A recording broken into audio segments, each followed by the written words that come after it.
Հայ արվեստը հայրենական մեծ պատերազմի տարիներին մեկօրյա գիտական կոնֆերանսով են Ազգային ակադեմիայի արվեստի ինստիտուտը եւ Երևանում գիտության ու մշակույթի ռուսական կենտրոնը Ռոսո Տրուդնիչեստվոն նշում հայրենականում խորհրդային ժողովրդի մեծ հաղթանակի 80-ամյա հոբելյանը։ Ակադեմիկոս քարտուղար Յուրի Սուվարյանն արվեստին զուգահեռ չի մոռանում նաեւ գիտական ներուժի մասին։ Ակադեմիայի հիմնադիր անդամներն իրենց ամբողջ տաղանդը ծառայեցնում էին հաղթանակին, իսկ օրինակ Ազգային ակադեմիայի հիմնադիր նախագահ Հովսեփ Օրբելին ի վերջո անգամ որպես մեղադրող կողմի ներկայացուցիչ մասնակցեց Նյուրնբերգյան դատավարությանը։ Մեծ էր նաև Վիկտոր Համբարձումյանի գիտական ներդրումը։ Պատրաստման սկզբում զարգացել էր ճառագայթման տեսությունը, որը հնարավորություն դրել մշակել մեթոդներ հայտնաբերելու եւ ոչնչացնելու ստորջրյա օբյեկտներին։ Այդ հայտնագործության համար Համբարձումյանը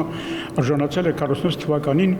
պետական պետական մրցանակի։ Օրվա բանախոսները ներկայացնում են պատերազմական տարիների ազգային արվեստի ամբողջ համապատկերը՝ երաժշտությունից մինչև կերպարվեստ, թատրոն, կինո եւ գրականություն։ Սարյանի այդ ընթացքում ստեղծած զարմանալի լուսավառ ու պայծառ կտավները ասես հատուկ ուղերձ էին ռազմաճակատում գտնվող նրա որդուն Ղազարոս Սարյանին։ Չափազանց ոգևորիչ էին Բեկնազարյանի 1943-ին նկարահանած Դավիթ Բեկի հայրենասիրական պատգամները եւ Դերենիկ Դեմիրճյանի վարդանանքը, որը դեռ չհրատարակված արդեն ձեռքից ձեռք էր անցնում ճակատում եւ որը գրվեց ընդամենը 6 ամսում պատերազմի առաջին տարում։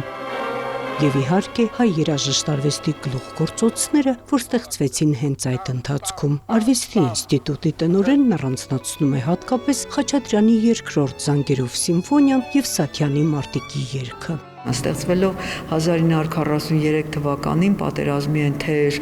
տարիներին, երբ որ հայտնի չէր պատերազմի ելքը, սակայն Արամ Խաչատրյանը ավարտեց իր սիմֆոնիան լավատեսական հաղթական ֆինալով, 4-րդ մասը նրա հաղթական կենսահաստատ ֆինալով, եւ այսինքն Խաչատրյանը հավատում էր մեծ հայրենականում սովետական ժողովրդի հաղթանակին եւ 3-րդ մասում իր սիմֆոնիայի, որը գրեց որպես ռեկվիեմ պատերազմում ընկած մեր հայրենիքի պաշտպանների հիշատակին, ինքը վարպետորեն օգտագործեց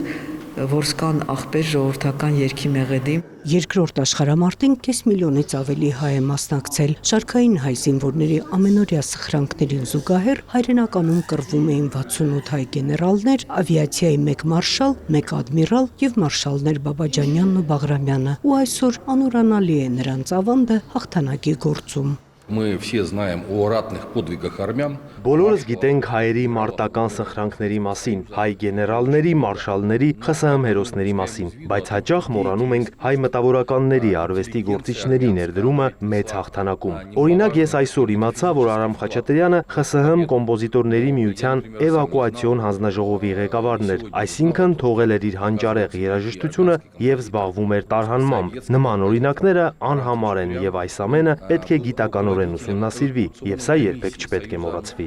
Կոնֆերանսի 2 տասնյակից ավելի զեկուցումներում բացահայտվում է այն ոգեշունչ ու հաղթական ազդեցությունը, որ ունեցել են ազգային մշակույթի մեծերը ռազմաճակատում հաղթանակը կերտող հայ մարտիկների վրա, եւ վերստին ընդգծվում է ժողովրդի պատմությունը մոռանալ չի կարելի։